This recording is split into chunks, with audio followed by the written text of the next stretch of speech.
And if it's not, the chat will yell at me. So, with all that, can always count on them for that. That's safe to say. Welcome back, everybody, to our second best out of 2 of the day. We are nearly done with the group stages, and a few spots still to be decided. We're in Group B now, where Tongfu are facing off against Orange Esports. I'm LD of dotacommentaries.com, of Beyond the Summit. I'm joined today by the man, the myth, the legend himself, PyrionFlax, and we're bringing you G1 League action. Pyrion, boosh. Boosh to you, sir. Boosh to you, too. Yeah, looking forward to this game. Should be good. I like Orange. I've watched them quite a bit. They always seem to be one of those good teams to watch. So, yeah. I don't think I've seen Tongfu play before, but looking forward to this one. Yeah, Tongfu, a Chinese team that, as far as they go, has actually sort of struggled quite heavily as of late. Let's actually take a quick look at the standings on the live stream for those of you who are watching in-game. If you want to check it out, you can flip on over there now, twitch.tv/beyondthesummit. Liquipedia has a great article about the tournament as well. I highly recommend that if you want to find out where we are in the event. Anyway, with that being said, Natural 9, Tongfu, and Flash Esports all tied up 2-4 right now, at the bottom of the group and really fighting for their playoff lives. From my conversations with the admin, it's going to come down first to the head-to-head matchups, which generally doesn't help you with a three-way tie because normally the teams have either all tied each other or they've all sort of beaten each other in kind of A beats B, beats C, beats A sort of situation. So, what it comes down to next after the head-to-head matchup is the time ratings. I'm not a big fan of it. I know a lot of other people aren't, but it's what the admins want to go with. The tournament schedule is very tight. We jump right into the online playoffs on Saturday, so there's really only one day off on Friday to get ready, and I guess that's... So whoever wins in the quickest time, that's the deciding factor? If you have the same number of points and you don't have the head-to-head matchup... Okay, so let's say DK and Orange are tied, right? But but DK beat Orange 2-0, and they have the same number of points. Then DK places ahead of them. But if you have 3 teams where nobody has the head-to-head advantage over the other teams that are tied, then it moves on to time rating as sort of the deciding factor. We'll see if that comes into play. It's not 100% clear that it will, but Tongfu a bit on the ropes right now, along with Flash Esports, along with Natural 9. So anyway, with that being said, Orange 3-1, hoping to advance to 5-1, hoping to make it a clean 2-0 sweep. Talked to iceiceice today, and he was pretty confident that either his team or DK will finish first in this group. And a man who's generally not lacking for confidence, very entertaining chap. It was great to have him on for the cast, but Pyrion, here we are. A couple of your favorite heroes getting picked up. The Batman for Orange first picked, and the quick response, the Bounty Hunter, the Queen of Pain. Yep, Batrider's not a hero I've ever played, but I love watching him, and Bounty Hunter's just awesome. And is he still at 80 or 90% win rate in this tournament? And Sand King, another good pick. Oh, this is looking good. He lost a game today. He actually lost a game today. Now, with that being said, I wouldn't entirely blame the Bounty Hunter. There were some other issues in that game, but it does show that the hero isn't... He's not immortal, he's not indefeatable, but it's rarely his fault, I think. You know, you can't blame the big H when the game goes wrong. Well, he's an off-lane hero, right? So there's only so much he's expected to do. That's what's amazing about the hero, is sometimes he does a lot, and he's given very little. There's very little resources devoted to him. And that was a game where he didn't get much at any point in the game. So, Orange followed this up with a Shadow Demon, a Sand King, sort of reminiscent of something they've done in the past, which is to get the Leshrac Sand King combo. Now, it doesn't look like they've picked up Yamateh or Mushi's hero, and the only problem I have with this is this gives Tongfu 3 bans to try and take those out of the puzzle.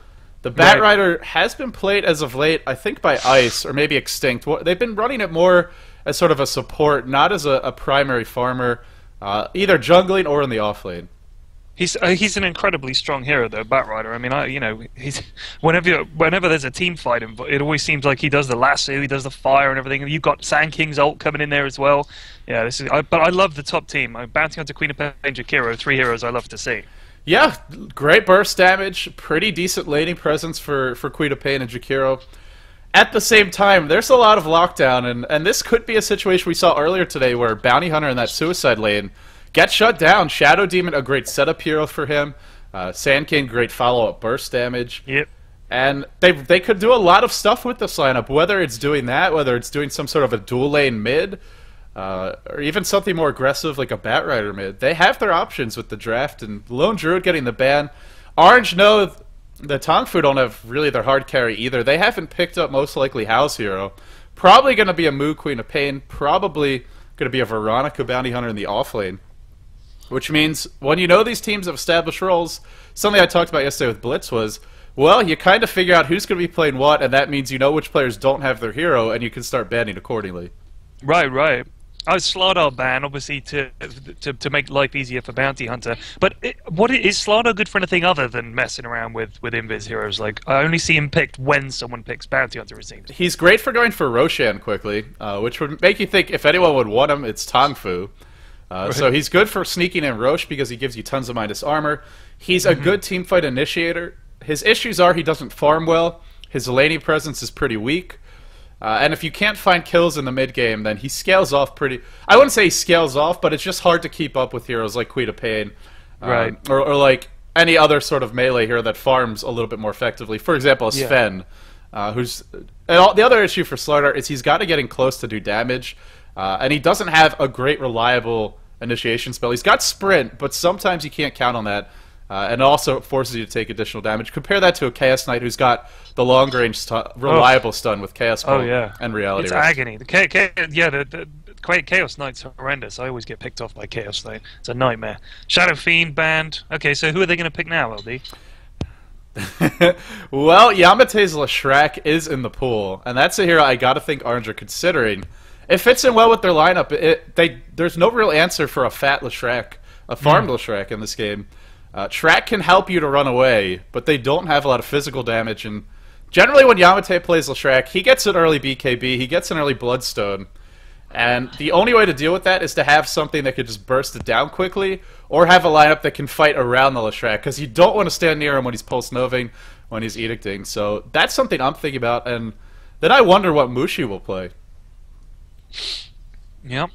I mean, I don't know. I don't know the players' signature heroes, unfortunately, but I wish I did. You know a hell of a lot more than I do. That's okay, but I guess I'm sort of curious. What heroes would you like to see? I'd love to see Storm Spirit. There you go. I love Storm Spirit. He's a great hero to watch. Lots of fun. Let me see who they got. You got Bounty Hunter, Queen of Pain, Jakiro. They need someone big and manly. They need a manly hero. I would say maybe Chaos Knight would be a decent shout, I guess, because he's big and he does all kinds of smashing people in the face. Who else would you pick here? There's got to be someone manly. Tide Hunter, maybe? I don't know. Tide's not even a man, though. He's just he's an oversized fish. He's a bag of hot air. Undying, as this kind of testament to Halloween, Undying would be a decent pick. He's huge. It's actually surprising that Undying has slipped through, as well as the Chaos Knight. You mentioned two heroes that normally are banned at this point in the draft. And frankly, both of these teams would somewhat struggle to deal with. I would say, especially for Tongfu, they have a decent amount of burst damage, but they don't really have dominant lanes, and they don't have much laning stage burst damage. Ooh, bit of a counter to the Storm Spirit. Looks like it'll be a Moon Knight Stalker and a Hao Queen of Pain, or at least that's the way it appears to be shaping up. Which this guy gives Storm Spirit fits if he has a decent start. The silence makes Storm absolutely useless. Right. And Storm's pretty squishy. Yeah. I know my Storm Spirit is very squishy. About the baby noises in the background. Does your baby look like Storm Spirit, like a mini Storm? God, I hope not. Let's have a look. At the moment, she does. She's more like the Queen of Pain at the moment. Distended belly and that sort of thing. It's her incredibly screaming. Oh God, she's loud. Oh, Windrunner, there you go. Oh, I see what you did there with the Queen of Pain. That one went right over my head at first. Whoosh! Now my microphone's moving all over the place. Windrunner, the final pick for Orange. So, interesting draft from them. Normally we see them pick heroes that scale a little bit better into the late game, but they go all in with... Well, not all in, but they tilt heavily towards the mid-game aggression, the burst damage. I mean, you know, you would have expected to see. I mean, I guess Anti-Mage has been banned, Templar Assassin been banned. Those are two good sort of scaling heroes. Lone Druid scales. Is Dragon Knight? What kind of? I mean, Dragon Knight seems to appear, and I'm never quite sure what's going on. Is he like a carrier or what is he? He's kind of a little bit of everything. He's a tanky front lines initiator because he's got his Dragon Tail and it's a range stun when he's in the ult form. He's a pusher because his level 1 ultimate does extra damage to towers. 10 per second, I believe it is. And he scales pretty well if you can get to level 16. He's got the splash damage. He farms well because he's got breathe fire. He doesn't really need too much help in the lane if he's solo mid. Generally, he can hold his own just by bottle crowing. So he pretty much does it all. He's not the hardest carry in the game, but he's damn fearsome, and it's a bit of a versatile pick compared to something like an anti-mage where generally he's going to need help in the laning stage. So, right. And is not going to contribute as much until he gets his items up. But I did say they had to pick someone big, and they picked Tidehunter. Look at that. I think they're stream cheating. They got a manly lineup now. It's a Moon Night Stalker, it's a Veronica Tidehunter. So that's your offlane hero for Tongfu. Well, actually, no, maybe it's not. Excuse me. It could be. I guess it's a... They have the Bounty Hunter. Chan has been playing, or Veronica as he's also known, has been playing the offlane for the most part for Tongfu. So that's why I mentioned it. But they have this Bounty Hunter.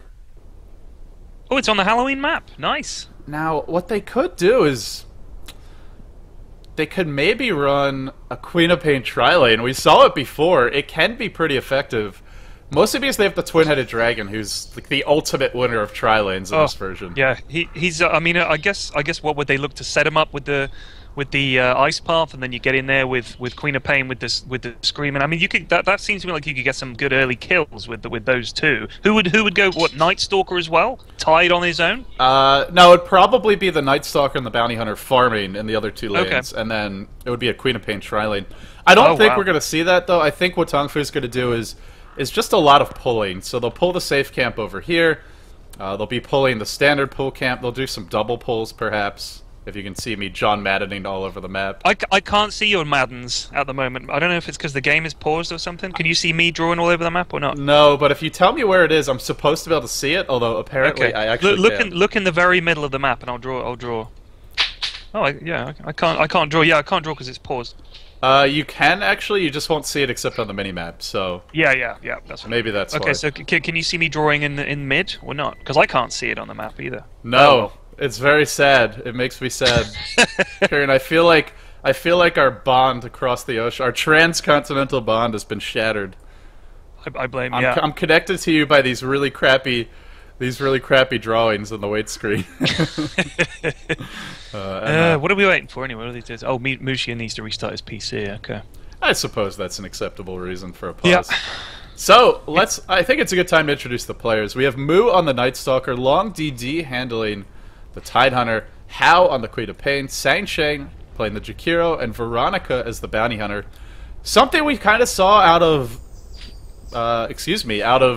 DK was this one position Queen of Pain. Hao generally plays that role for the team, generally gets the most farm, and it worked beautifully for them when Burning handled it. Now, I'm not saying Hao is Burning, because he's not, but it has potential to be pretty effective.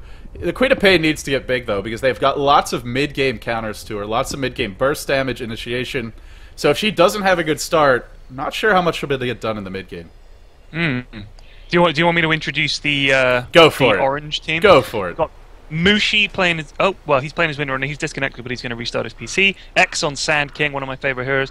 Is that Yamateh or Yamateh? Mm-hmm. He's still picking his hero, and iceiceice is still picking his hero too. And there's another Ice, and he's playing Shadow Demon. And it is now escaping me. They have a Bat Rider, and I forget who the last hero was. And now now we're slowly going to go insane. Racking our, you know what? I may be able to turn on the stream. I'm not sure how long the pause has been, and I'm just thinking. Let me think. And see who it was. Who's the fifth dude? Isn't it? Oh, don't tell me it's offline. No, it's not offline.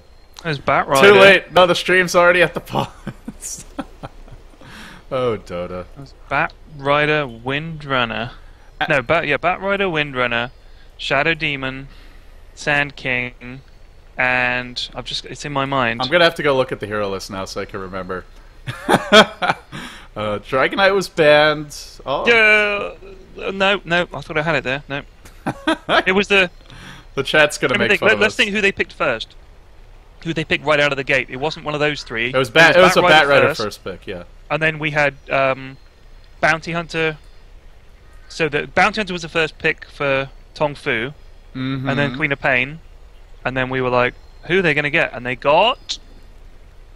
No, it's gone. Oh man, I think we're both having a bit of a senior moment here. Yes. It was literally a minute ago, and I can't remember it. If I look at all the heroes, pictures, it'll come back to me. Maybe the only way to unlock it is to drink. you know how have you ever heard that strange theory that like there are some things like you have to be at the same level of drunkenness to remember them, sort of to unlock the memory because that's when it was formed. Was at that level of inebriation? You've never heard this? No, I've never heard that. Incredibly, I've never heard that theory. It sounds so solid too. Yeah, it's totally scientific, and everybody should absolutely support Storm it. Storm Spirit. Oh yeah, how how'd we forget? It was Storm Spirit. It's unusual too. It's not a hero Orange really runs at all. And by the way, Mushi, if he's playing the Windrunner, this is something I haven't seen in forever, and excited to see a Mushi Windrunner. Okay.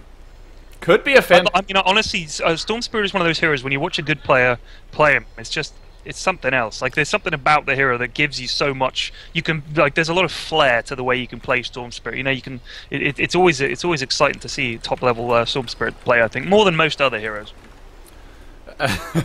Yeah. Did you ever get to watch the old Dare? I say old. It's only like 5 or 6 months old at most. You know, God Kill Them All or G. Have you heard of him? No, I'm sorry. Well, he played an amazing Storm in a couple of events for them, and wait, actually, hang on. I think I was watching something on YouTube the other day that was like the highlights from a tournament of someone's awesome Storm Spirit play. Let me just see if I can find it. Could have been him. He's had some really epic games on that hero. As far as sort of Western players go, Die or X or MMY, choose whichever name you like. Pick your favorite, I guess. He plays a fantastic Storm, or used to. Although he hasn't played one in a very long time, and he pretty much only plays support nowadays. I feel like a lot of people are still sad about that, but his support is pretty godly. Right. God, you know what? You look in your history, your YouTube history, you realize just how many YouTube videos I watch every day. Holy cow. It's kind of disturbing, isn't it? It is. It's like, wow, I can't believe how much stuff I watch. It's mindless consumption. Like, it's not... if it wasn't mindless, you'd remember watching all the videos. Right. Okay, no, I can't find the game. But yeah, I did watch some guys, like the highlights of his Storm Spirit play, and it was absolutely ridiculous. Just insane. Really clever, you know, just popping up here, there, and everywhere. Seems to be absolutely everywhere at once. The chat. How can't they remember techies? You know what I like about moments like this is it gives me an opportunity to sort of flush out all the worst elements and ban them, because they can't resist saying something. It's like baiting a trap with some delicious cheese. All the rodents come scurrying if you wait long enough. Oh man. Oh, we're nearly up to 4,000 viewers now, looking good. So PFlax 1, LD 0. Look, they're keeping score, LD. I didn't know we were playing for what are the stakes for this match, period? I have no idea. I have nothing. We got anything? What are you gonna do? I was looking at the chat, guys. It's a 2-minute delay. Alright, Pyrion, I bet you all your items that... What? No way! No way! My beloved items? No way! It took me ages to get all these bounty hunter items. And also, lots of people give me items and it would be rude to give them away. People are like, hey Pyrion, can I give you some free items? I was like, yeah, sure, go for it. You're Robin Hood, man. You're stealing from the wealthy. Well, not really stealing, more just like accepting their generous donation. The Robin Hood that just kept it all. Oh boy. For anyone who's just tuning in, I think it's a good time to refresh where we are in the tournament. This is Orange's second to last match, and it's Tongfu's final match of the group stages. We're in game number 1. If Tongfu loses this 0-2, they are basically on the brink of being knocked out, along with Natural 9 and Flash Esports. If any of these teams manage to actually win a game for their final match, they'll be in much better shape. It's not going to be easy, though. Orange's final match is also against Orange, and I believe Flash has to play DK. So it's very possible, in fact, it is likely that all these teams will go 0-2, as Orange and DK should be heavy favorites over them, which could put us into a 3-way tie situation. And again, at that point, it comes down to time rating, as all the teams, I believe, have split 1-1 versus each other, Tongfu, N9, and Flash. I believe that's correct. Okay. I'd have to double check, but either way, we'd have a 3-way tie, and then it would come down to tiebreakers. And similarly, it would come down to a tiebreaker for DK versus Orange. And again, time rating is sort of the last resort the admins are going to use. So that's where we are in the tournament. I also got an update from the admin. Just want to let you guys all know that for tomorrow's stream, we will actually be starting an hour and a half earlier. It'll be at 2 p.m. SGT, and we're going to start with the Orange versus N9 match from last Monday. That's been rescheduled. It's going to be played first. When that match is complete, we have the next match of the day, which is DK versus Flash, I believe. But yeah, DK versus Flash whenever that match finishes, and then at 8 p.m. SGT, it's IG versus EG. So that's tomorrow's schedule. We have 3 best out of 2s coming your way. And it should be, by the end of that day, we'll know exactly who's getting knocked out for Group B, and we'll also have a very clear idea of which teams are moving on and how they'll be moving on. Okay, they're back, LD. Here we go. We're gonna be on pause in a sec, I think. Good timing. By the way, it was Korok. It was someone in chat has got it. It was Korok was the Storm Spirit, and there's a highlight video of him. It's a great watch. Really, really, really good. Yeah, one of the best American players, definitely up and coming. As far as they go, he's near the top of the heap, and still at least hasn't announced his plans for teams. I know he did that Halloween event with you guys yesterday, which looked like fun. Oh, it was great fun. It was really, really great fun. I mean, it was funny. I don't want to talk too much because the game started, but basically, it was 3 pros against 5 just random pubbies who were in the stream chat, and the pros just took them apart. Even 3v5, it was unbelievable. Like we were worried that maybe we'd weighted it wrong or the 5 would win easily, but they just absolutely hammered. It was brutal. I noticed that. I felt like the hero picks it made it really difficult for them. Just 'cause, I don't know, in the laning stage they had a Bat Rider, a Windrunner, and a Sniper, which is just ridiculous. But we kind of thought if we didn't, I think that the theory was that if you didn't give them like good laning picks, they were just going to fall. They were just going to get ganked continually. I think they were expecting a gank. Nah, I think speaking of ganks, look at this. There's this 5-man top here. I wonder if there's going to be a fight over this rune in the middle here. Well, what Tongfu is doing is protecting their own jungle. If you'll notice, they have a lineup that probably wants to run a tri-lane, so they're going to be pulling to this camp and this camp, the small camp and the standard pull camp. So you want to make sure the enemy team can't ward your jungle. Yeah, of course. I also want to point out. We need to do that. I also want to point out the lane ward, which something iceiceice was pointing out earlier today, is teams not just putting a lane ward right here, sort of at where the river ramp meets the lane, because it's very obvious and very predictable. Easy to get dewarded, and the past couple of days, teams have really been stepping up their warding games. Seems like they're putting a lot more effort into it. Tongfu posturing up, looking to get aggressive. Yeah. And, well, the haste rune is on the bottom lane. So, it's an Ice Storm Spirit for Orange. It's a Mushi Windrunner, and it's a tri-lane Bat Rider. Or maybe not a tri-lane. Do they have any smokes? No smokes. But it looks like they're going to run a tri-lane. Already going to do some dewarding, and Tongfu not really in position to stop this. Early dewarding. I mean, I love it. You know, this is proper support play when you see this. Like, support's just buying. Look at this. He's got sentry wards and observer wards. It's great. I never do that. I should do that. What I also love about it is they always know exactly where the wards are. It's not like, where is it painting on the map? It's just instantly. It's like if you ever played Counter-Strike or any sort of first-person shooter, there's always wall hackers. It's like they're map hacking. You know? Yeah, it is exactly like that. Or the dudes that come around the side of it, come around a corner, and they know exactly where your head is going to be if you're in the most predictable spot. Or they just calmly plink you once in the head through the wall. That's when you know they're wall hacking. So the camp has not been. The camp was actually body blocked by Xtinct here, I believe, or at least he pulled the creep aggro back. So they're not really able to do too much pulling. But what they've already done is done a single pull here to the safe camp. So you can see longdd starting to deny experience to this lane, and we might see the supports rotate out. The downside to what longdd is doing for the Radiant is if they go to try and stop him, it's just so damn far away from the lane that they're leaving yamateh kind of on an island, and that's going to give Moon Sanction a little space. They do a counter pull of their own. The Radiant are now the ones pulling to the Wildkin, so pull shenanigans for both teams. Quick look at the other lanes. Iceiceice against Veronica. Storm, pretty powerful matchup against Bounty Hunter. If you try to jump in on Storm and harass, just drops the static remnant auto attacks, and the overload damage really brings him down. Middle lane, it's Mushi dominating the Queen of Pain, so the 2 solos for Orange, perhaps to be expected, as they are very talented, are winning their matchups quite handily so far.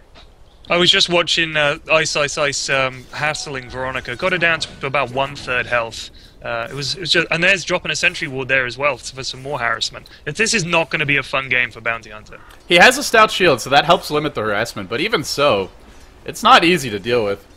And let's see, yeah, for the moment, Tongfu, disruption to start this off. Defensive disruption from Ice, actually. Has a DD route, and that's going to allow Tongfu to disengage. So far, it's just Mushi and iceiceice just killing these solo lanes. And if you're breaking even in tri-lane versus tri-lane, you really need to win your solo lanes to kind of compensate for that. And oh, what is this? And another pause from Orange. Unfortunately, might be Mushi. Apparently, he's still in Thailand. He did a bit of a training. No, this time it's Ice. So Orange having some delay issues. Hopefully, we'll get back underway soon. Iceiceice is just about to make Veronica cry. I think her Shadow Walk is on cooldown. Oh, they got mouse troubles, or it is a mouse. Who knows? Well, fortunately, that's actually not the Shadow Walk. That's Janata, so he should be okay. No, yeah, sorry, I mean off cooldown. I meant for the Shadow Walk, yeah, for the invisible thing. Yeah, is that the animation for the shackle, the electric vortex, or is he just auto attacking him there? You think? That's just a pimp slap onto Veronica. This panda is just beating him around like a ragdoll. That's actually. Well, how can they call him a panda when if you look at him, he's just a dude with a mustache? He was a panda in Warcraft 3 Dota, so I see. I think a lot of people still treat him as such. Is Brewmaster now a panda, or is he just a regular bear? He's just a drunk. That's the brew. He's a very agile, clever bear drunk. Yeah, drunk bear. Yeah. Doesn't take much to bring him down, I guess. Why'd they change him from a panda? I kind of like the idea of a panda with a mustache and a big hat rolling around the map. Actually sounds horribly creepy to a certain extent. Someone's saying there's something wrong with the sound. I don't see any problems, so it's probably just their internet. Yeah. Okay. Yep, just their internet. Yeah. So far, bit of a significant gold lead for Orange. The Dire are pulling ahead in experience, mostly thanks to these pulls. But it's really not much considering how much pulling they're doing, and Orange is going to answer back with some of their own. Double damage route still up on Ice. They might even look for a tower dive here on Mu.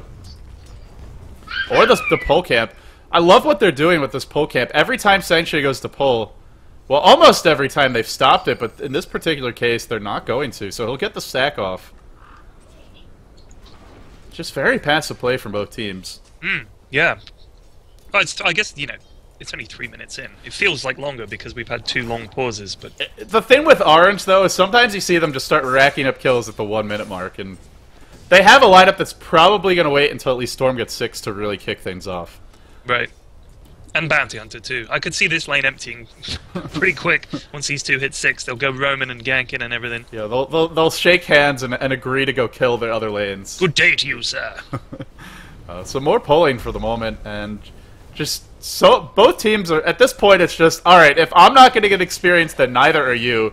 We're going to deny our creeps to the neutrals, you're going to deny ours to the neutrals, and everyone's going to be sad. That's kind of the agreement right now. How trading some blows, but Mushi still winning this lane by a bit.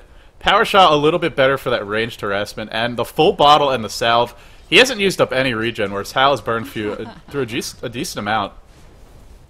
So far, so good for Orange. Once the Storm hits 6, they could just go gank top and maybe even do it before the Night Stalker gets going. Maybe. So, Pyrion, who are your eyes on this game? Who are you sort of... I'm just watching Storm Spirit and Bounty Hunter. I don't play Storm Spirit, but I love watching him, as I said, and I love to see someone else's Bounty Hunter, especially someone who's way better than me. See how they level, see what items they get and stuff, and yeah, I'm looking forward to him going ganking, because that's the stage of the game where it can either go very well for me or very badly. Well, he's level 5, and he's massing the Shuriken Toss, which gives you more burst damage. Good against Orange in the sense that they have heroes you want to burst down, or they just run away, like Storm, right. or the Bat Rider. But at the same time, Shuriken Toss doesn't really scale that well, and it doesn't help you too much in a 1v1. It's really not spammable at all.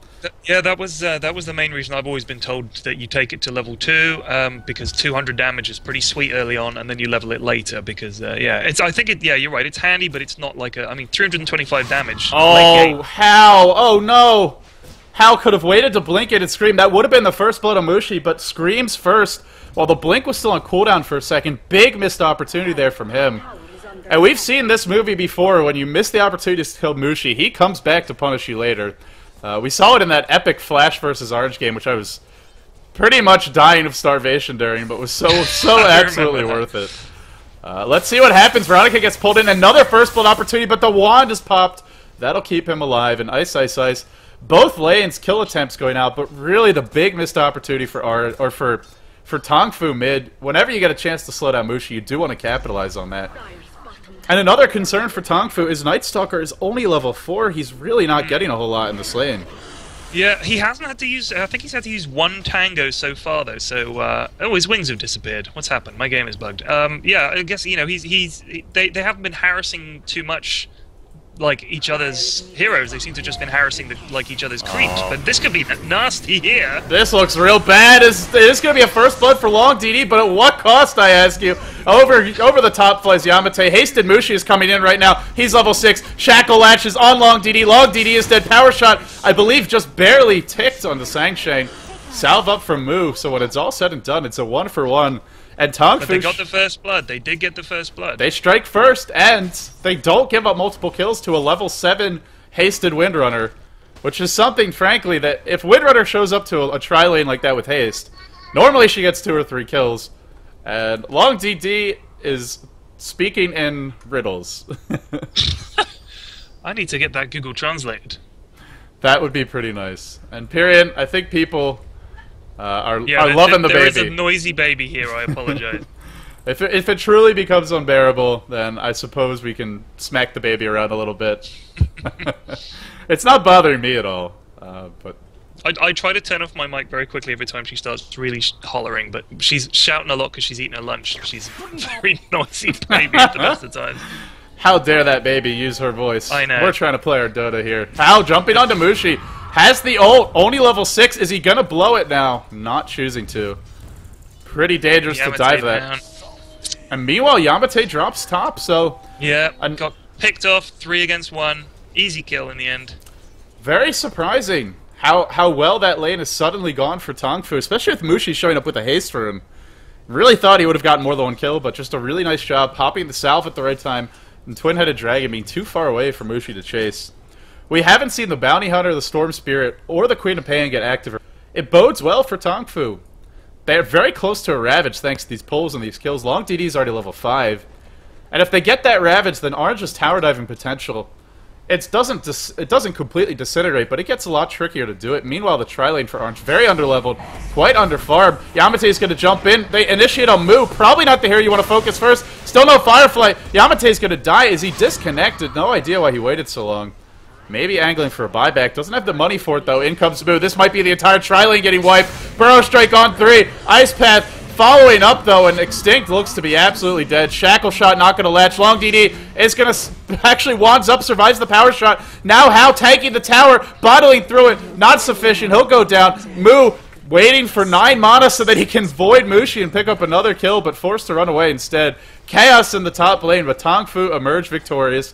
And Tidehunter lives with golly gee whiz, 50 HP. Probably was down to about 30 there. Wow, great exchange. That really was. The dive from Queen of Pain I thought was just going to come off, but just Windrunner arriving in the nick of time like the cavalry without a horse. I'm really surprised we haven't seen iceiceice carrying a TP. He's gone for a bottle and arcane boots. Now he's got the TP up. Storm is a fantastic counter ganker in these situations. Now he's going to zip it on the bottom lane, focusing on Veronica. Dust to follow, Burrow Strike on top of it all, and this should be a very easy kill. 1 more zip, 1 more auto attack, and Veronica actually wands up! Oh, iceiceice was prepared for that, and gets the kill. That was a nice, timely wanding there, but yeah, unlucky. A wanding. What is that? What is a wanding? It sounds like some sort of horrible corporal punishment. You're due a good wanding, LD, I'll tell you. Or some sort of disgusting sexual ritual. I'm not sure which way we're headed with this. God forbid. yamateh at the moment is only level 5. He's almost... In fact, he's out-leveled by longdd, the pulling support in this lane, which just goes to show you, if you run these offensive tri-lanes and you don't stop the pulls, it can really come back to haunt you. Normally, we see teams just warding off this pull early on. Bottom lane, iceiceice taking some damage. The silence for Mu, the void, and he is absolutely dead. Mu with the double damage for an easy kill for him. Was doing some bottle crowing as well, so he's going to be back in business. Want to keep an eye on Mu. Can he be as effective as what we saw from Ferrari the other day? He's gotten a slower start. The runes haven't been quite as lucky for him. But let's see if he can get something going here. Yamateh Ravage just to kill him off, and now Mushi comes in. Shackle Shot will latch. Creep to hero onto longdd. Burrow striking through.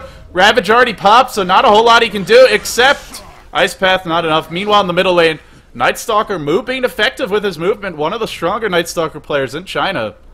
And let's see, can he keep it? Can he keep the party rolling? For the moment. Haste, sorry, illusion rune mid here, but bot, I should say. But yeah, Night Stalker just travel the length of the map, getting kills in the bottom and mid. So that's a nice trip for him. Yeah, 3,200 net worth on Mushi, so he is our lead farmer for the moment. It looks like a mechanism rush. I kind of felt Force Staff might be the other option. Generally it is, but zip in from Storm onto How. Good initiation. Will they chain it properly? Burrow Strike to follow. Shackle is there, and they get the kill. Great combos. Yeah, and they just all of a sudden there's four of them. Like, you know, the pickoffs here are so well timed. And that's where having Storm makes it really helps you to gank a hero like Queen of Paid, because normally you try to walk in and stun her, she blinks away, but he can zip in from out of vision. Right. And it makes the kills a lot but then easier. they've got two follow-up stuns. You've got Shackle and you've got Scorpion King's Burrow Strike. So yeah, it's a good combo. The one thing that can really halt this aggression is having a hill ward. Having a ward up on this hill, you'll see them rotate in. The only way they can really bypass that is smoke, which, by the way, Orange is smoked up. They have the lasso on Yamateh. Let's see if they look to go here. No Blink Dagger for him. He's only level 6, quite under-leveled. A good time to fight, though. Ravage is down. They're going to start off with the Soul Catcher. In comes Ice. Soul Catcher to start.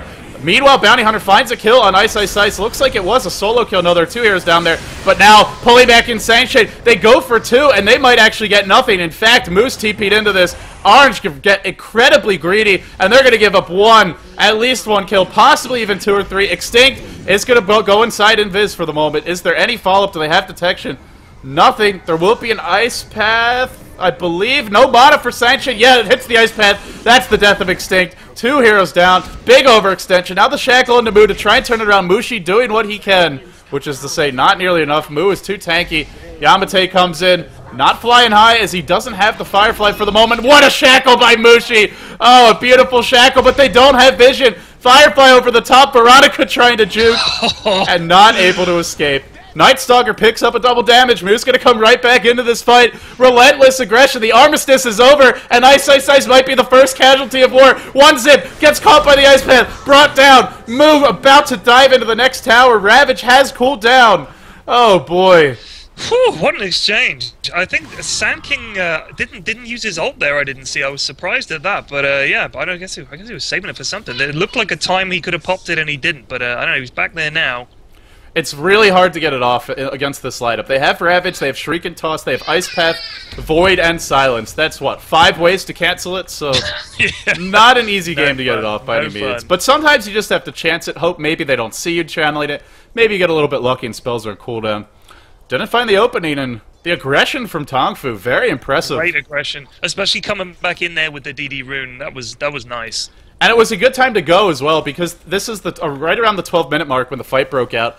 And wards are generally going to expire at the 6-minute mark, and then every 6 minutes after that, as they last for 6 minutes. So unless there's dewarding involved, it probably wasn't planned as there's such a chaotic team fight, but just worked out beautifully. They were not prepared at all for that kind of aggression. Yeah, maybe it's a corollary effect of the wards going down. Is lack of vision. Teams kind of get caught out more, get picked off more. There could be trouble here. Look, Bounty Hunter trying to get close to someone. I don't know. Is Ravage up? Ravage is back up. Oh, and another pause. Bounty Hunter's disconnected. I'm pretty sure they could have just gone there immediately if he hadn't disconnected. But this is going to buy time for the rotation in from Ice for the rest of the lane to back up a little bit. Scorpion. Currently I called him Scorpion King because it's Sand You King. did, but he is a... What a fool I am. He's a Scorpion and he's a King. Oh, by the way, this tower mid is, I think, probably going to go down. Look at that, it's at 50 HP. Oh, and there's a TP coming in from Twin-Headed Dragon. So while the action is sort of grinding to a halt top, potentially, it might be picking up mid. It's the Glyph available. It is on cooldown. Tower has 50 health. Mushi, I think this takes 2 auto attacks. And I'm pretty sure if he tries to get this, he's going to die for it. But he's Mushi. He has a way of not dying when he really should. Depends who's TPing in, I guess. It's the Twin-Headed Dragon who's coming here. Oh, sorry, okay. Alright, Jakira's TPing in. Yeah, you don't want to be there. Queen of Pain's a little low on mana, so I think Mushi Windrun is on cooldown. Bear that in mind. He's gonna have to get his shackle off maybe on one of them. No, and try and just... he just used Windrun, so it's activated right now for the next couple of seconds. Oh, I see. Ah, he's just used it. Oh, of course. So, Night Stalker's come bot now. He still has no wings for me. This is disappointing. I think it's almost it's even creepier. I think it kind of it is. It's just like they've been like sliced off of him. He's underground. He's like Wolverine, just the subject of some horrible experiments, but no less terrifying in spite of it. The one thing I like is that he flies though when he has a haster, and he just literally levitates. Gosh, I'll have to look at that. How's iceiceice doing? Level 9. Got his arcane boost. Got his one. Got his bottle. 4312. His farm has sort of slowed down a little bit because he was doing a lot better early on. I guess he's had to go and start roaming around and killing stuff. But why don't you guys like Baby? He is a pro co-caster. Pretty awesome stuff, man. Guys, this is a good time to say that if you're not already doing so, you should be following Pyrion if you enjoy his humor, if you enjoy some of his content. YouTube.com/Ted himself, Twitter.com/PyrionFlax. It does some educational, I say educational, more tongue-in-cheek, not really educational videos, but pretty entertaining, and I think, even for people who are very experienced, I know a lot of the pros love your guides, for example. Oh, really? That's yeah, nice well, I think he said Melk is a huge fan of yours. He's like your #1 fan of that, so.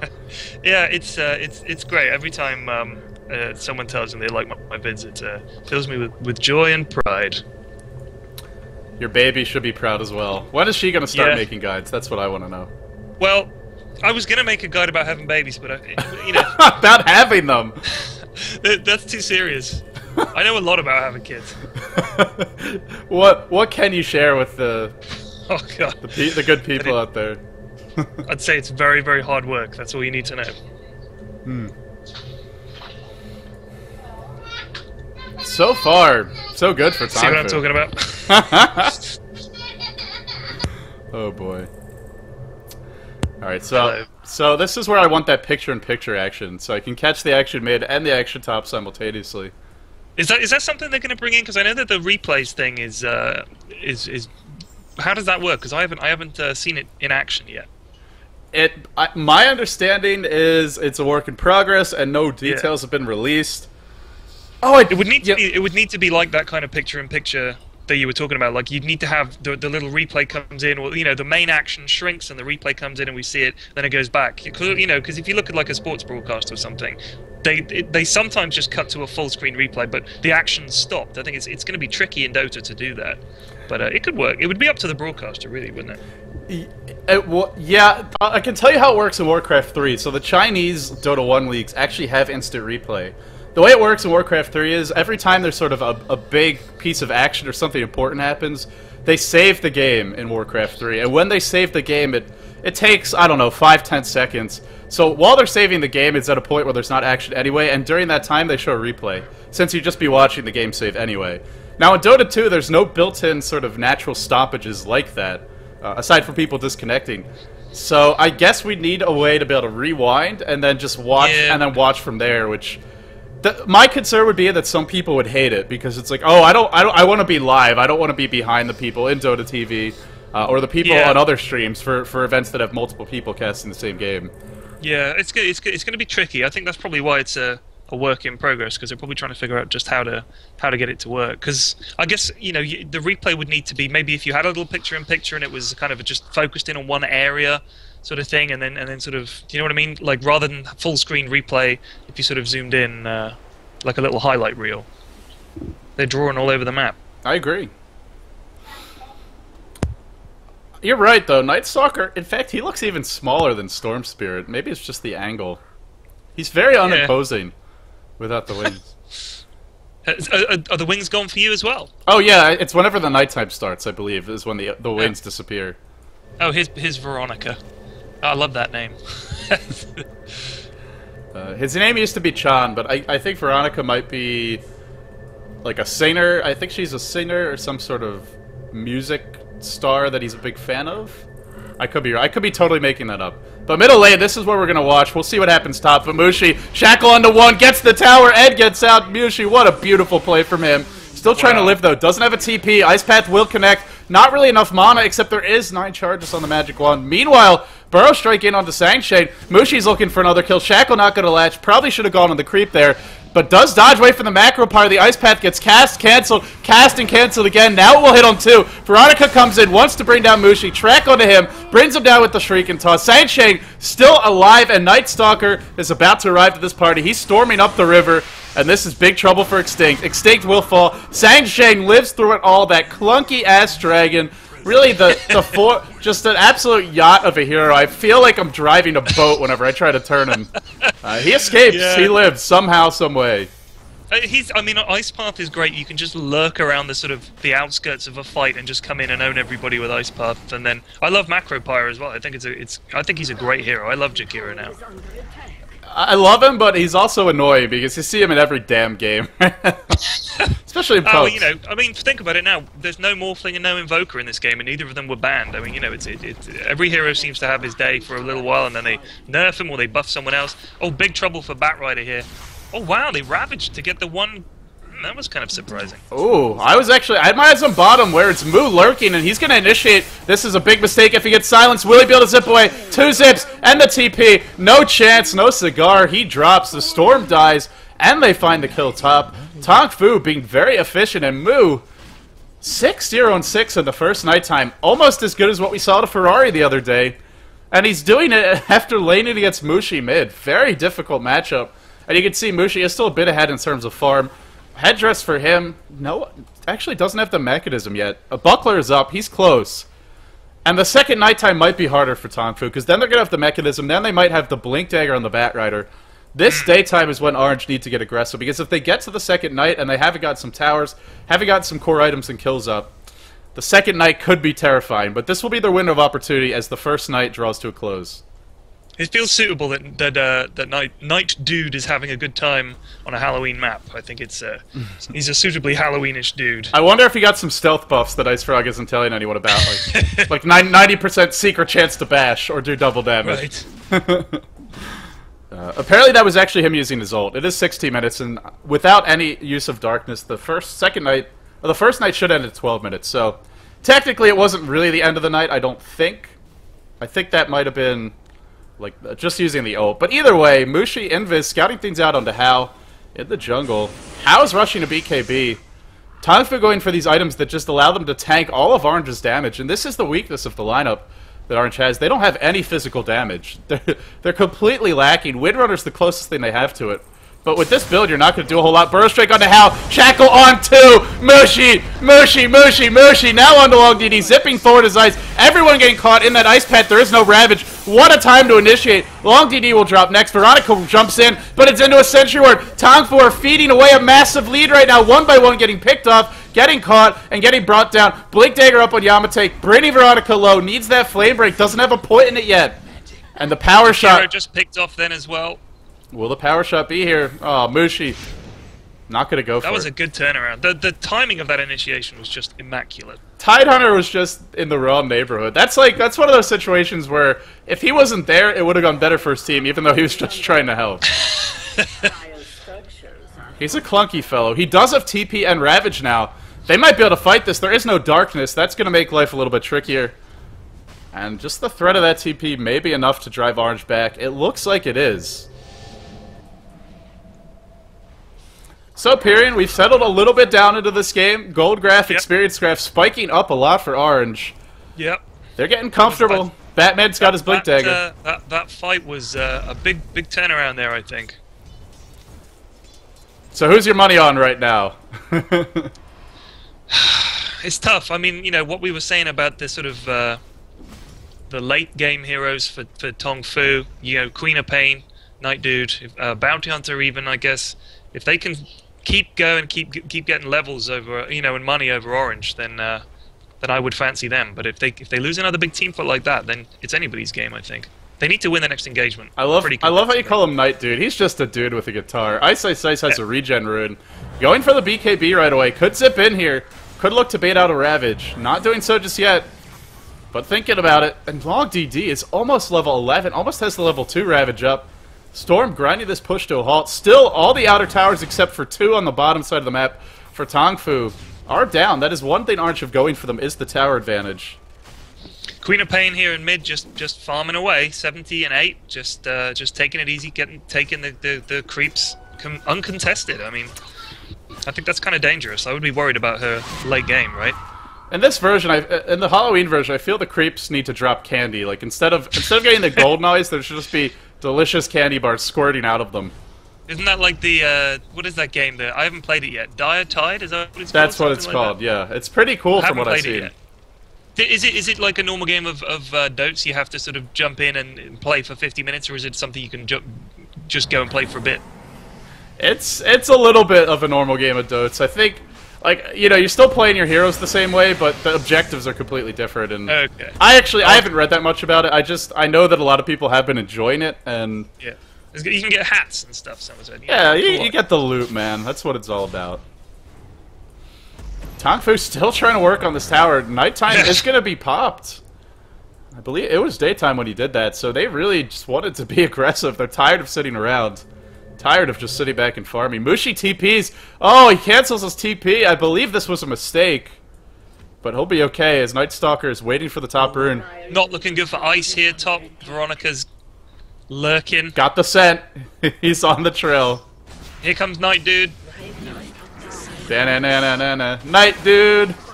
And he gets the kill. Now they can get the tower. Meanwhile, in the middle lane, Epicenter blown to bring down How. Boy, did they want that Queen of Pain kill. Yep. Yamateh still lurking top. They don't have Epicenter, which is their big team fight ability right now. Yeah. So they're not going to fight, which means Tongfu going to go for a tier 2 top. And on the flip side, Orange going to go for a tier 2 bottom. I think this is very smart by Orange. You really don't want a 5v5 when Ravage is up, which it is when Tongfu are in position under your tower.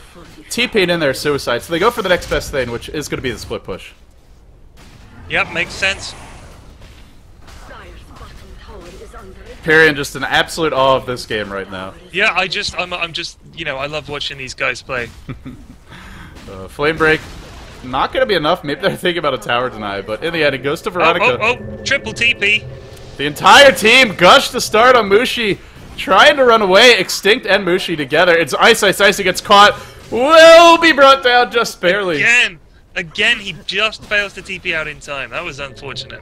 The last time he was pretty much screwed anyway, but this time he waited until they used their Shuriken Toss, waited until they used the Void, and then he went for it. So there was no... They still got him. Yeah, they still get him, and they still have Ravage. And Tongfu, they sense blood in the water. They're just going to keep on pushing the bottom lane. Yep. And keeping the lane pushed, that's I think that's definitely the way to go. Be aggressive, you know? Well, it's nighttime, and actually it was nighttime when he popped that ult. It had just changed. So it's going to be permanently night for quite a while now for Tongfu. And this means that Orange just don't want to take a fight. The problem, though, is that they're not forcing Tongfu to use Ravage, so Tongfu just keep on going for towers. But here they are now pushing up mid, and I think, yeah, Batrider's going to zip across the map here and join in if anything goes bad. Who's TPing in here? This is Yamateh. This is aggressive. On his own. He really can't initiate on Tidehunter. That's not the hero you want to jump first. Just holding him up. Probably wants to catch the Queen of Pain. That would be the hero to jump. And Yamateh appears to be thinking about it. He is thinking about it. He's going to fly in. Tanks the Gush. Then pulls back longdd. The ult to fly for Queen of Pain. They don't have the burst to bring him down. Ravage connects on 2. Ice Path on 1. Xtinct should get out of here. They are fighting without Moose. Sloppy team fight from Tongfu, but they get the Batrider. And now, in comes the rest of the Cavalry. Xtinct, 3-hero burrow strike. Epicenter gets channeled and just cancelled by the Ice Path. I'm lucky. I've been there so many times. That Ice Path. That's where you bang your head against the desk in frustration. Oh, man. Yeah, it's looking like Tongfu's game at this point, I think. Orange are going to need to do something amazing to come back. It's not really out of reach as far as golden experience goes. It's more just who's going to be the source of the comeback. And iceiceice with the BKB. They're nearly 7,500 XP up, and in terms of gold, they're over 4,000 up. I think they've got the wind in their sails. You know, wow. They've got the aggression. Orange has got Mushi. Orange has got Mushi on theirs, and longdd's taking a lot of damage from this tower. And the Demonic Perch, the Soul Catcher, bring him down with the power shot. And without the Ravage, Tongfu just probably shouldn't be forcing the fights quite this aggressively. So they give up a kill. Not the biggest deal. It is only a tide.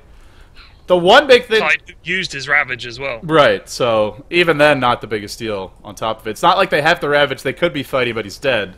It is on cooldown anyway. Yeah. BKB coming soon for iceiceice. Blink Dagger coming soon for Xtinct. Although they're under-leveled, these are two very important teamfight items, and items that Tongfu don't have that many answers for, to be honest. Yeah. Blink Dagger, I mean, Blink Dagger Sand King completely changes the complexion. You've got to worry about where he is. I mean, the only thing is you've got, with the track, I mean, when I'm playing as Bounty Hunter, I don't know if this is the right thing to do, but I'll just keep Sand King tracked all the time. Just all the time, because I'm so terrified of him pinging in and ulting everybody. And that way he can't Sandstorm either, right? There's not a whole lot you can do with Sand King, and that's the hero that Veronica really wants to track in this game, is if you keep an eye on him, like you said, you can't go inside Sandstorm, and also he's the primary sort of teamfight hero. He's the teamfight specialist, so as long as you keep an eye on him, there's not a whole lot he's going to be able to do in these fights. It's got to be Yamateh who goes in first, draws most of the aggression, draws most of the enemy spells and stuns and silences from the Night Stalker. Mushi forced the TP away. He'll be okay. DD bottling by Bounty Hunter here, so I guess he's going to be looking for... Oh, he's just heading bot. He probably... Could he solo Storm Spirit at this point? He hasn't got a disable, which is the problem, right? He can't solo Storm because Storm can just zip away. Yeah. But he can do a ton of damage, and if Night Stalker's there... Well, now iceiceice is BKB, so they really shouldn't be able to kill him. Which makes it iceiceice can farm a little bit more safely.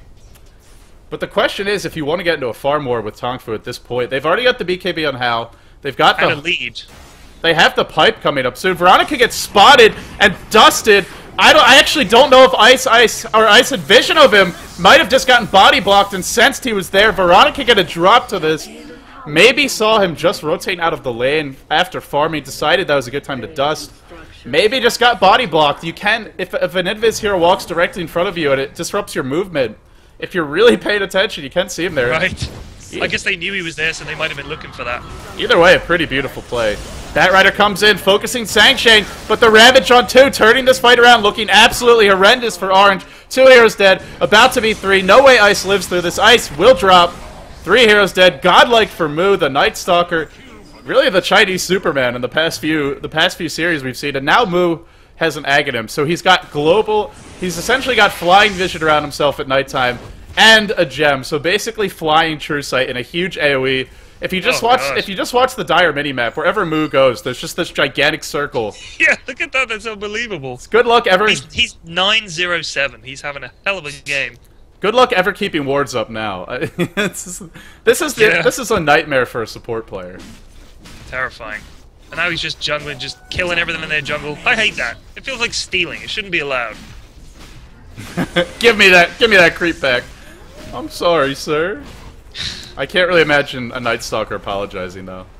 It's still only 2 AM, so there's a lot of night time left. What time is dawn? 6? 8? 6 AM. What do they make it? 6, yeah. It's 6, but the problem is that as your darkness levels up, the cooldown goes down and the duration goes up. So it has a twofold effect where it essentially makes the night, the third and fourth nights, even the second night, just go on forever if you have a good start. Yeah, duration of 80, so it's basically there's only 40 seconds at a time that isn't going to be night. Right, so you're only advancing 40 minutes, or 40 minutes as far as like the 24-hour in-game clock goes. Right. For every time he pops the ult, so the nights can get really long. I think the maximum night is like around 15 to 18 minutes, something like that, instead of 6. So it's disgusting. It's very painful. And Tongfu grouped up, thinking about Roshan, maybe thinking about an aggressive gank, and notice how fearless they are running up the river like this. Yeah, what have they got to worry about? They've got vision with the gem, so they're not going to get caught out, I don't think. So yeah, brutal. Brutal and just kind of depressing if you're Orange. Orange, Xtinct has his Blink Dagger now. He's only level 10, and they have a pipe on the Tidehunter, so it's actually not going to do a whole lot unless he catches them all. Oh, Yamateh gets tracked. That's the big initiator who probably goes in before the Sand King. Yeah. Now he really can't do it.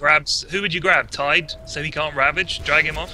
Can he use his ult while lassoed, or is that it? He can't do anything? No, he can't do anything. The problem, though, is you can't kill him during that lasso. They don't have enough burst damage. But at least then you can kill the other 4 without worrying about the Ravage. I don't know. I don't think you can kill the other 4. They have BKBs. They're very tanky. Mushi gets caught. Disruption on him.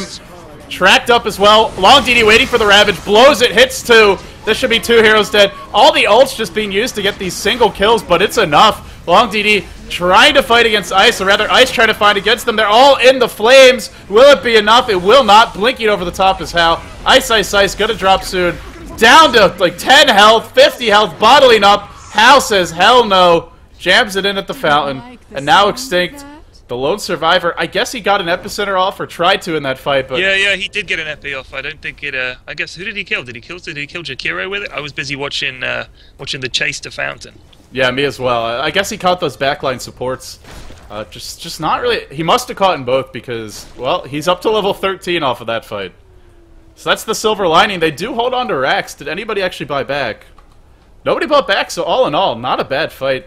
I think for Tongfu, you really need the Aegis of the Immortal before you do that. Then you let the Night Stalker tank everything. He dies, he comes back to life, and then you go racks. Well, I mean, obviously, because they can go around dewarding, it kind of feels like they should be able to, though they should feel confident enough to have gone for it. Like, we thought they were going to go for it 2 minutes ago, and they didn't. So I wonder why they're not doing it. The baby wonders as well. All of us standing here with bated breath. She's curious. I want to point out how good this ward is for Orange. This was not dewarded by Tongfu, despite having that global map hack, essentially. Or, right. Not global, but just extremely long range. Why is that such a good ward, then?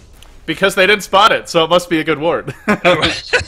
That's some kind of logic right there. It's kind of nice, because normally you don't really take this path towards the middle lane, unless you're chasing someone who's running that way. But so my question to you is then, if people don't normally take this path, then what are you spotting with this ward?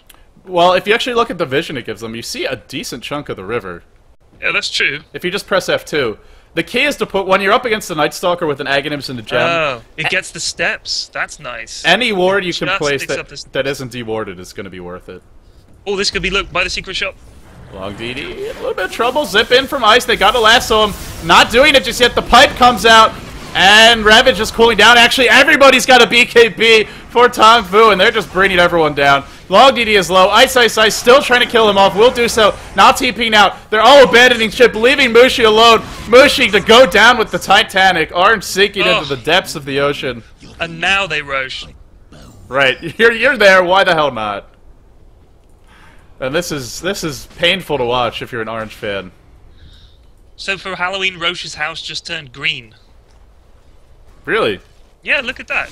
Oh, the pit. I think that Roche is still the same color. Yeah, but his house is green. Oh, his house. Yeah. That's cute.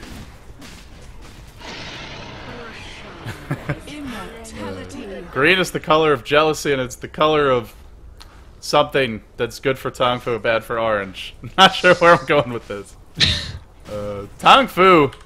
really can't see them. At this point, you just go group up as 5 and go mid. I don't know what Orange could do to stop that. 5-man mid and win, or, yeah. Oh, they're pinging. What are they pinging? Are they pinging that ward? Maybe they are. Maybe they just spotted it. Ah. Stream cheating. The hero ward is dead, and with that, so too go Orange's hopes. Well, there's still a glimmer of hope. They have a great kind of counter-initiation team. They have a Storm Spirit that's getting close to a Sight Device. I thought with the pipe that they popped there that for a second there it looked like Orange might do something wonderful in that fight, but I just think Tongfu are too strong at this point. It's a lot of fat, angry men. Yes. Between the Tide and the Night Stalker, just these. Well, Night Stalker actually looks like a midget. Is it just me, or is he shrunk? He's smaller than the Satyrs. Is this only... Does he get bigger at nighttime and I just haven't noticed it before? I know the wings unfurl. What the hell, man? He's tiny! He's a midget! Bizarre. Utterly bizarre. I don't think this normally happens. I think it's part of the wing bug. Well, when he BKBs, he'll get nice and big. Look, I think you can still see just nubs of his wings. The smoke is covering his wings. If you look at the effect, the smoke of deceit effect on him then. Wow, they really don't engage there. I thought they were just going to jump that, but they want Mushi, who is really being a bit greedy in this bottom lane. He has gone for Maelstrom. Not going for Force Staff, not going for Sight Device. He knows his team needs some damage. some physical DPS to deal with Tongfu. This is a smart choice by Mushi. The problem, though, is Windrunner not really the best kind of physical damage hero.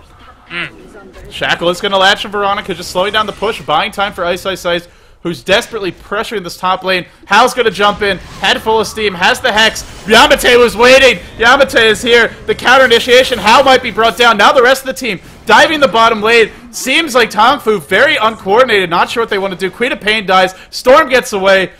And the TP worked. And now Yamateh gonna TP out of the middle of the enemy base. Nice. Which, strangely enough, is the safest location on the map. Tongfu don't care. They're gonna barrel into this bottom lane, and this actually could go quite well for them. xtinct's about to be caught. Gush to start. Poor Sand King. And they can see him there. He's not safe there. They have this Aghanim Scepter. They see him the whole time. Ice is taking a lot of damage. Being mauled to death. Ravage catching out quite a few. 2 heroes dead already for Orange. And in comes Hal. He bought back for this. Oh no, sorry, at the Aegis of the Immortal. That was all they got rid of. Down goes another. And 4 heroes dead. Tongfu just wiping the floor with Orange. After what looked like a promising moment. The gem is down there on the ground. They don't even care. There you go. Oh, we had the Aegis of the Immortal. It was all kind of for naught in the end. And now Tongfu poised to take the Rex, and with that, game 1. A game that Orange. As soon as this Rex goes down, that's GG. It's a game that Orange really didn't want to lose, because now they're in a position where if DK went out, DK get first place, and Orange really can't contest it. So pretty big game. Shackle on 2. Hal jumps in, has the Hex. No, just use it now on Ice. Ice will drop. Ice Path not going to connect. Lots of Ice in this game. You've got Ice Path, you've got iceiceice, and you've got Ice. Ice Baby. And you've got iceiceice Baby as well. Shackle on 2. longdd and Sanshane locked up. Doesn't matter. Mushi's just stalling. Sand King is just desperate to get in there and ult. He can't. They have track on him. It's never going to happen. There's just no way. Xtinct can't do anything. If they use pipe, does that block the first 400 of the Sand King ult? Yes, it's all magical damage. So the epicenter really doesn't do anything. Yeah. But the bigger issue is that when they see him channeling it, they can just charge in and disrupt it with one of the many silences or mini stunts they have. They GG-ing.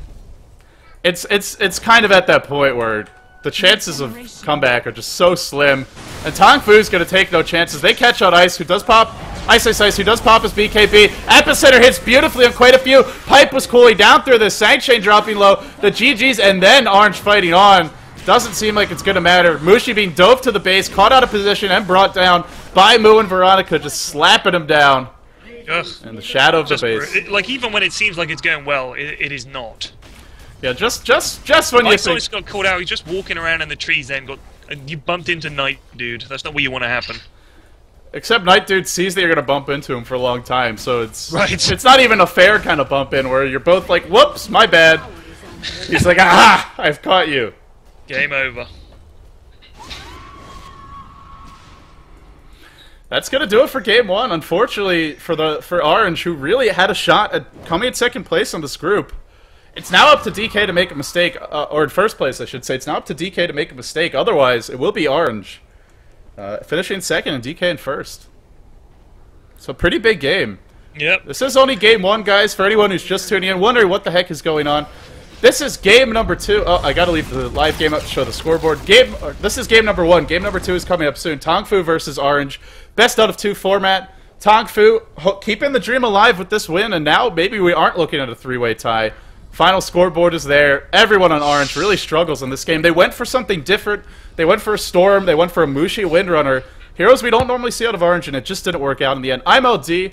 If you enjoy my cast, you can follow me, youtube.com/ldDOTA. All the VODs will be there. Facebook, twitter.com/ldDOTA.